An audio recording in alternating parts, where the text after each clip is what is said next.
Buti na lang at medyo na engganyo siya sa may playground. Kaya tumahimik siya dyan. Tignan kung makikita nyo, tutok na tutok siya ngayon at nagmamasid Wow! sa mga palaruan. Papasok na siya dyan at gusto niya na sanang maglaro. Ngayon, nagbago ang isip. Lumabas ngayon. Parang nakakita yata ng gusto niya. At humabol. Hinabol ko rin yan. Mamadali din ako. Yung pala sa nanay niya pala humabol.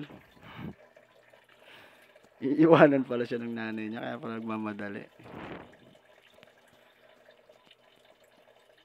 Yan, nagsisimula na siya magtapak niyan. Makakadiskarte kung titignan nyo.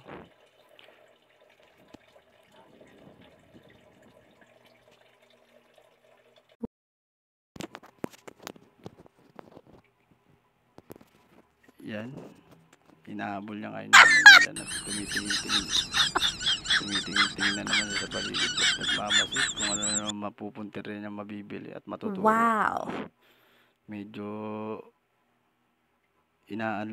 iniispatan ko siya baka may makita na naman na maituro na laruan o bibilhin. Yun lang muna mga guys, mga kadiskarte. Salamat sa mga panonood. More follow pa uli.